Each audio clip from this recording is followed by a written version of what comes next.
All right, so I'm going to be talking about the Cybersecurity Maturity Model Certification, or CMMC. For those of you that I'm sure are familiar, this is a relatively new certification standard that the DoD has come up with that is going to be applicable to all DoD contractors. And there's various levels of certification in the model that I'll go through through this presentation.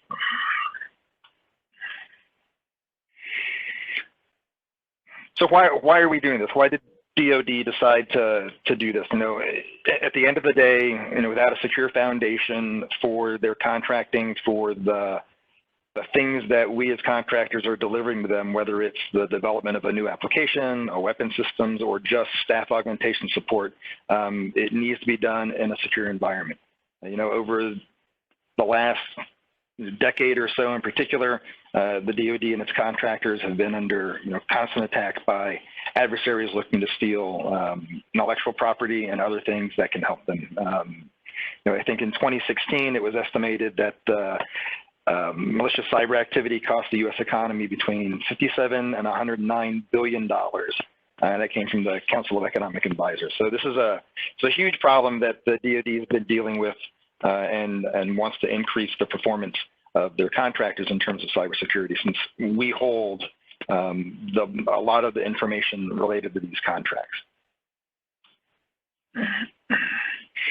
Before we get any further, I do want to throw kind of a buyer beware out there. There's been lots of advertisements of people that will certify you as a CMMC official. There currently is no certification available. It's still under development by the DoD and the accreditation board. There are no certified C3 TAOs, and those are certified third-party auditors. Since the requirements haven't been established, there can't be any. The only material that reflects the official DoD position is the information provided by DoD. So we've seen, people out there saying we can get you certified tomorrow, and that's just not true. So if you see that, you should probably hold off and wait until the standards have been fully formed and the accreditation standards requirements have been published, which is going to be coming in the next couple of months.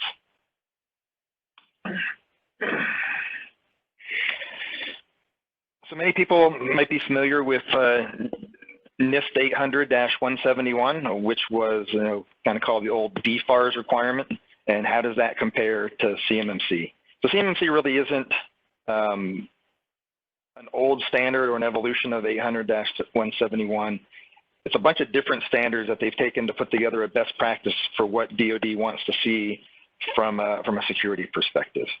The biggest differences here is that in CMMC, you only implement the requirements that are needed for each level. So if you're going to be a CMMC level 1, because that's what the contract requires, then you only have to meet those CMMC level 1 requirements. There's no, you have to pick and choose from all these different things.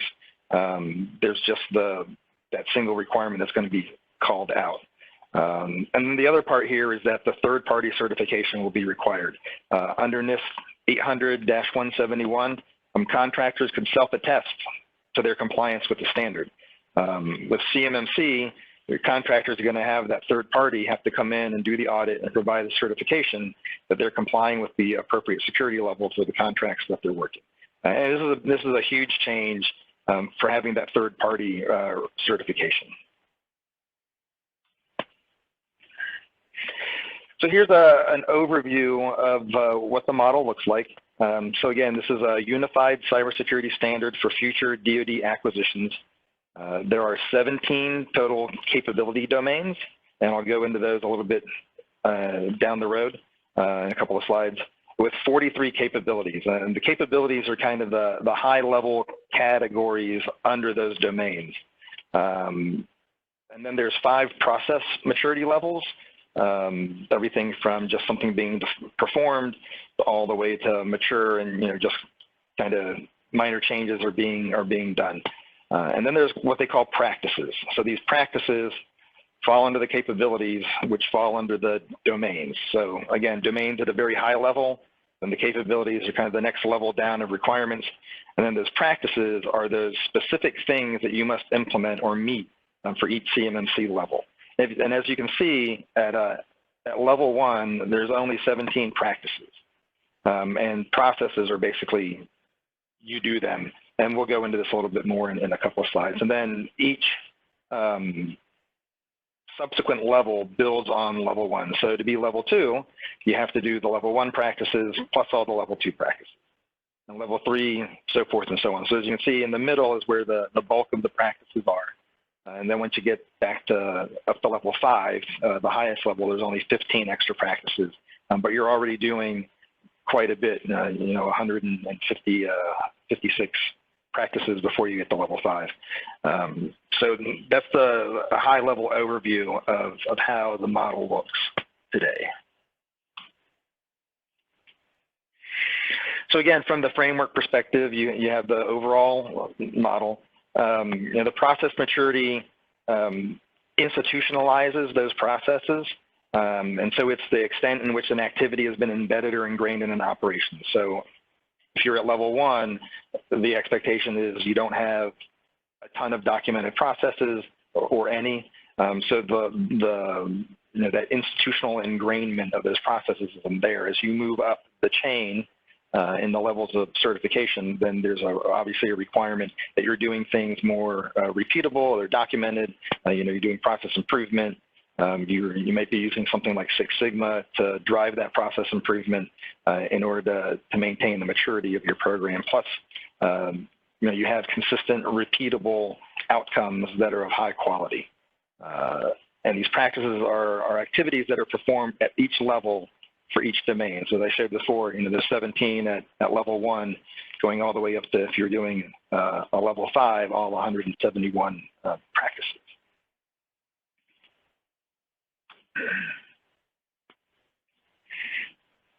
So here on this slide, you'll see those capability domains, the 17 capability domains.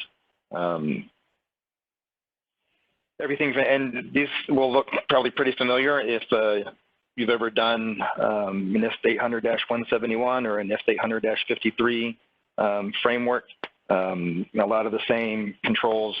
The interesting part is only 6 of these families account for the majority of the actual practices. So your access control, audit and accountability, incident response, the risk management, systems and communications protection, and systems and information integrity. Those account for 105 of the 171 practices in the model. So if you look on the right-hand side, as I mentioned before, from that process level, at level 1, your practices are those basic cyber hygiene things, the 17 practices. And these are, from a process perspective, they're being performed. So there's probably not any documentation around it. They're very ad hoc. As you move up, you're getting into documented processes. At level 3, your processes are managed. At level 4, there's not only managed, there's a whole review period. Do you do once or twice annual reviews of all your processes to make sure that you're documenting all the things that may have changed in that time frame? And then at level 5, you're really optimizing those processes. And again, you're going from the practices side to your basic cyber hygiene, all the way up to very advanced progressive practices in terms of being very proactive in your security program, a very good incident response. You have all the security tools in place that are required for your organization, and you're being very proactive in terms of how you do cybersecurity. A very stable and an advanced vulnerability management program are all things that are, as you go up the scale for the practices.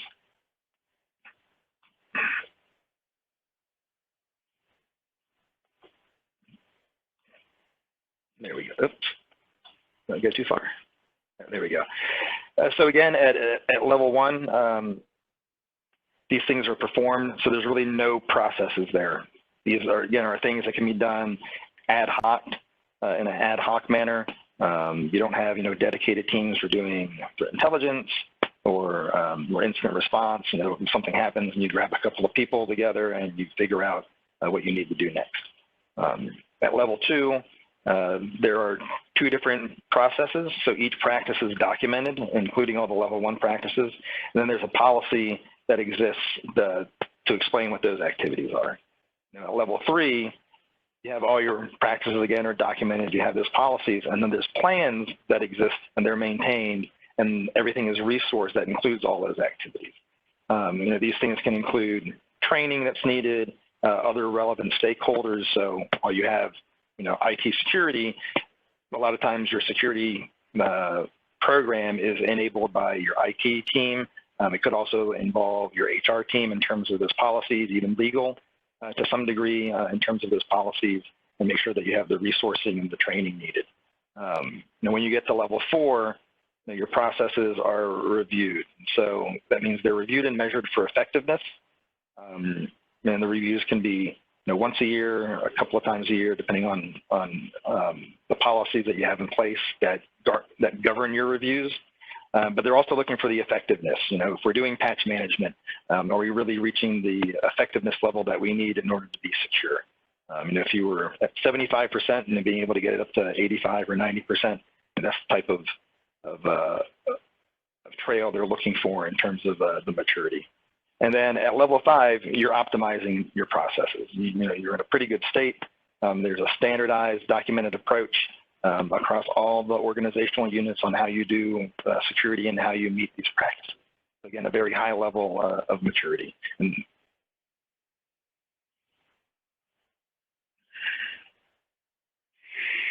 then you look at the practice side, again, at level 1, so this is basic cyber hygiene, there's 17 practices, and these are pretty much the ones that you would find in the Federal Acquisition Regulation.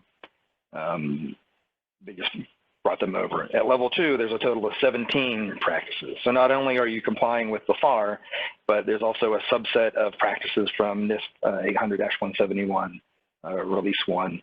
And there's 7 other practices that came from other standards that were included here. And then at level 3, you're looking at 130 practices that are in place.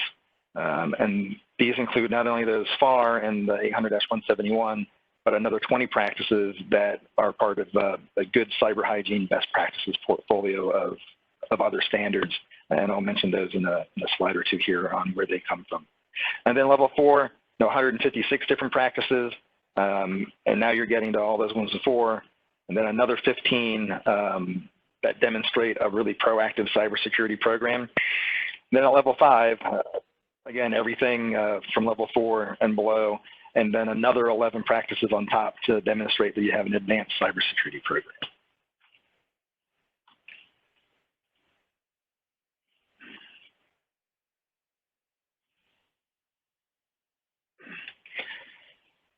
So you can see, CMMC really establishes cybersecurity as a foundation for the future DoD acquisitions. If you look at the different levels, so at level 1, where you're doing that basic hygiene, it's really also basic safeguarding of what they call federal contract information. And this is information that's provided by or generated for the government under a contract that's not intended for public release. When you get to level 2 and the intermediate cyber hygiene step or level, you're really looking at that transition step in order to protect controlled unclassified information. And for those of you that don't have it, a definition is CUI is information that requires safeguarding or dissemination controls that are pursuant to and consistent with laws or regulations or other government-wide policies. So this is that next step up of important government information that needs to be protected. And then, level 3 to level 4, you have increasing levels of protection of that CUI. A lot of it is revolving around reducing the risk of attacks from advanced persistent threats, so primarily nation states, all the way up to level 5, where you have an advanced progressive cybersecurity program.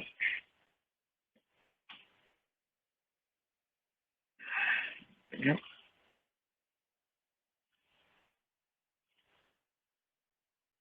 So this is really going back to a lot of the basics for CMMC. So it provides the DoD and the supply chain organizations a better security posture in order to uphold the standards that DoD wanted. And what's really interesting here is they've gone to this capabilities-based maturity model, which has this nice layered approach. So, contractors from small businesses all the way up to big companies like Raytheon have a way to not only demonstrate their cybersecurity practices, but also those that are appropriate for the types of contracts that they're going to meet. It also takes out a little bit of the guesswork for contractors. So if a contract says, I need to be level 3, then you can go into CMMC and know exactly the practices that you need to do in order to be certified as a level 3 contractor in order to perform on that contract. Once it's finally finished off, this model it leverages multiple sources, several different compliance frameworks and best practices, as well as looking at regulations and the threat profiles for different companies. Raytheon is absolutely supporting the CMMC effort. The CMMC Accreditation Board, which is the body that is coming up with the standards for the training in order for auditors to be certified. Raytheon is, in total transparency, we are a board member on the CMMC Accreditation Board. And we've also worked internally with our supply chain, primarily under 800-171, but looking at the current standards for CMMC to help them assess where they are. And we've found kind of 6 common areas within cybersecurity that have the greatest impact on the security posture of an enterprise and are relevant to the CMMC standard. And so I'm going to go through what we found in terms of working with our supply chain. So these are the 6 big focus areas.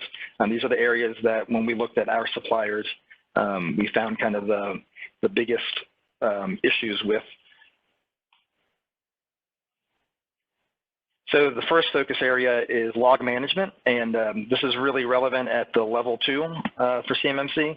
So this is obviously that collective process and policies that you use to save all your logs and archive them, keep them for review in case there is a security incident. Where are you going to go to find your evidence? Typically, it's in the logs. So what systems are you getting those logs from? How are you storing them? How are you archiving them? How are you making them available? How long are you keeping them around for? So some of the key benefits around this is obviously being able to monitor across systems to detect particular things within logs and define patterns of activity. So if you're looking for, what did a user account do on any given day? Being able to take those logs and correlate that activity across all your different IT systems can be really important, especially if you think that that user account may have been compromised by a malicious actor. You can also, if you're using security information and event manager to feed your logs into, you can monitor those logs in real time for anomalies, inactivity, and other things in order to gauge system health. There's actually a nice IT benefit as well around logs in terms of identifying performance and configuration issues. We see that quite a bit when working with our customers. And then you can also gain a lot of insight to perform root cause analysis on network failures, and especially when there's a security incident, being able to look at those logs and see, did somebody click on a phishing link and get, the second stage malware deployed, and then the account got compromised, and then the account tried to move laterally to other systems. That is all it's all in the logs. So if you're collecting those logs, it's a great resource in order to find out what happened and also give you insights on what are the next steps you can do to improve your cybersecurity posture. Log management is always an ongoing endeavor. You're never really done because you're always bringing new systems on. You're retiring old systems that need to be pulled out. So it's a constant battle to keep up to date. From a resource perspective, the NIST special publication 800-92 is a great guide on computer security log management and can give some great advice for companies that are starting to get into this space. Focus area 2 is incident response, and this again comes into play at CMMC level 2. This is really an organized approach for how does a company or an organization address and manage the aftermath of the security breach. Under FISMA, it requires the agencies do this. CMMC is now, how do we do this with our DoD contractors? So the goal through all this is obviously to handle the incidents that in a way that limits damage and reduces recovery time. And when you're looking to do an incident response plan, If you look at the NIST guidance, there's really 4 main phases. So your preparation phase, this is where you're making sure that you have all of the logs from your critical systems going somewhere to be monitored, that they are actually being monitored. But you have a plan in place for when something does happen, what do you do? So you're not just making it up on the fly. Are there specific steps that you take? Are there specific tools that you use in order to collect the evidence that you need? Whether it's host-based evidence, or do you have, some endpoint detection and response tools in place that can help you? That's all in the preparation phase. Detection and analysis. So this is, you have a SIM, you have rules that are looking for specific behavior, or you have analysts that are threat hunting and looking for specific behavior. It could be lateral movement. It could be the use of odd commands within your environment. So these days, PowerShell is a pretty standard technique used by adversaries in order to create commands, find things on your network, but sometimes they use commands that maybe your IT administrators don't use. So do you have an alert that says this command was used on a computer that was not logged in by one of your administrators? That could be a red flag and part of your detection and analysis phase. Containment, eradication, and recovery. So once you've discovered that breach, how big is the scope? How many computers are infected? Is it 5? Is it 100? Is it 1? And what do you do to contain those computers, eradicate the infection or the compromise? And then recovery. Do you rebuild all those computers? On some of them, do you have to just do a virus scan? There's multiple steps that you can do from the recovery phase. And then always the post-event activity. So your AAR. What did you do well? What did you not do well? Where can you improve your defenses? Are there new detections that you can now put in place to detect this type of activity going forward? And all that fun stuff that comes out of an AAR that helps you get your security program even better for the next time around. From a resource perspective, again, NIST has 2 excellent special publications. 800-61 Release 2, which is their Computer Security Incident Handling Guide, and then 800-86, which is how to integrate forensics techniques into your incident response. So how do you collect live memory from a computer? Excuse me. How do you do full disk images? And some of it also goes along to how do you preserve the evidence in case there's legal actions that need to be taken down the road. Now, our third focus area is multi-factor authentication, and this comes into play into CMMC Level 3. So this is, for those of you that aren't familiar with multi-factor, it's a system that verifies a user's identity by requiring multiple types of credentials. So a thing something like a password or a PIN, usually it's also a thing that you have. Is it a badge? Is it a smartphone, an RSA secure ID token? Anything like that. And then some other thing, is it a biometric? Is it a fingerprint? Is it a voice recognition? Usually it's 2 of the 3, depending on the type of system you have or the type of information you're trying to protect. It could be all 3. Typically it's a PIN with something you have, like I said, again, a phone, a smart card, any of those types of things are usual. But multi-factor is really critical and can help prevent a lot of common and successful attacks that are out there. So things like credential stuffing, which is big against Office 365. So this is where an attacker just takes known credentials that they have and just tries it against a bunch of different services as fast as they can, hoping that someone has reused their username and password from a different service. And so multi-factor authentication can prevent those types of attacks pretty easily. A lot of the ransomware attacks as well. So from the last Verizon data breach investigation report, 81% of incidents involve stolen or weak passwords. And multi-factor authentication basically would resolve all of those. 2 really good resources here. If you're using Microsoft Azure, the Azure multi-factor authentication with Azure AD is an excellent guide and implementation to help you support that. And then NIST also has a special pub, 800-63-3, which is their digital identity guidelines, which gives a lot of really good advice on how to implement multi-factor authentication. There's tons of vendors in this space. I'm sure you're, with some research, they're all very good and can work with, whether it's Azure or AWS or Active Directory, or other LDAP methods you may have to do identity access management within your organization. Focus area 4 is also at CMMC level 3, and this is a FIPS 140-2 validated encryption. So the Federal Information Processing Standard, this is the organization that benchmarks and validates the effectiveness of cryptographic modules. They define a lot of the critical security parameters that vendors must adhere to in order to say that they use strong encryption and before it can be sold into the United States government. And so as contractors, if you're supporting the DoD, you also have to meet these requirements. It also provides a high security benchmark for healthcare and finance, who are adopting the standard in order to help secure their sensitive data. And then the validation is mandatory for use within the federal government and with any contractors that are going to transfer, share, or disseminate what's called sensitive but unclassified information, which controlled unclassified information is a subset of. NIST again has 2 great resources for FIPS 140-2 compliant options. So they have their cryptographic module validation program, and then they also have an Annex A, which has security requirements for cryptographic modules. So when you're evaluating vendors and they say that they do encryption, you really need to look at them and ask the extra question is it FIPS 140-2 validated encryption?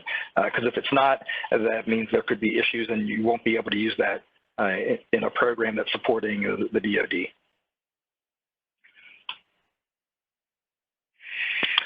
Focus area 5, policy and governance. Again, another area that comes into play in CMMC level 3. This is how you provide visibility into those business risks that are based off of cyber threats to help you monitor for compliance, and also helps organize your overall security posture for your organization. So have you done proper threat modeling for your organization? Do you have policies that govern things like not only acceptable use, but what can connect to your corporate network? Do you provide telework?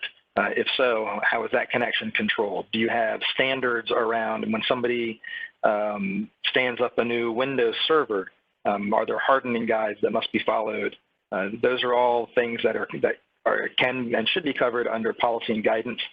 These things have to have and be established by senior leadership throughout not only the creation and the adoption, but also making sure that they get reviewed in a timely manner to reflect any changes that may have happened over the course of that year or whenever the last review was done. The governance really ensures that a company implements and amends the policies as necessary. So usually there's a governance board, review cycles, all the major stakeholders for that policy, whether it's IT security, legal, HR, or finance, that they are reviewing those policies to make sure that everyone's in agreement before they get reviewed. These policies are also applicable to all the employees as they that are outlined in the organization's standards. And some of these can be also put on your third parties. So if you have subcontractors or you have third parties that provide a service to you, you should have policies that govern how those relationships are done, not only from a contractual perspective, but from a cybersecurity perspective. Are they meeting your requirements? Because you have requirements to meet from a DoD perspective, then your third-party service providers should also be meeting those requirements. And how do you make sure that they're complying? So having policies that are applicable to them is very useful. So again, from a resources perspective, there's a guide to information technology and security services. CMMC is part of Special Pub 800-171. When you look at the controlled unclassified information in a non-federal system, they have some guidance for policies. And then there's also a guide for developing security plans for federal information systems, which has a whole section on policies and which ones are really useful for your organization when it comes to cybersecurity. And then focus area 6, training. Again, another area that comes into level 3 that we've seen a lot of when we looked at our supply chain, could do better on. So cybersecurity training is really essential for all the employees. If they don't know what they need to know, then how can you help them do the right thing? So whether it's how to detect a phishing email so they don't click on that link and have a system compromised, or in a lot of organizations, you're not allowed to install removable media into a computer. So the training helps reinforce those policies and also the best practices that you want your employees to adhere to. Under FISMA, federal agencies are required to establish a security awareness training program, and as part of CMMC, once you get to level 3, you're going to need to have a training program for your employees. You've got to address your security risks. What is every employee's responsibilities? And a lot of these help you comply with an agency's policies and procedures, as well as contractual requirements to have a security plan. Again, people are often the weakest link. We like to click on things. And the better those spear phishing emails are crafted, the easier it is for us to click. So, effective security training can help cut down on those types of, I wouldn't call them inadvertent, but kind of user-initiated compromises. So you have to have tailored ones that are measured as well. How well do people do? I'm sure people have taken this type of training, and there's always a quiz at the end of each kind of module to say how well do you understand those policies. Lots of great content and material out there in organizations. The NIST Small Business Cybersecurity Corner has some great resources on cybersecurity training, and then the KnowBe4 is a nonprofit that has some security awareness training resources out there. So we've kind of come to the end of the presentation. Again, a couple of other resources: the CMMC Accreditation Board website, and then obviously the DoD CMMC website has all of the latest and greatest news. The model standard is up there today. You can go and download it. You can also go there to see when the C3 PAOs are going to be announced, when the training is going to be announced for certifiers and auditors. So, I would check back there quite often. They're coming down to where they're going to have a lot of these announcements coming out. I know that later this year, I believe the first 15 or so contracts that are going to have a CMMC requirement are going to be put out on the street. It's kind of their proof of concept to make sure things are working correctly, or what adjustments do they need to make. And then over the course of the next couple of years, every contract is going to have a CMMC component to it.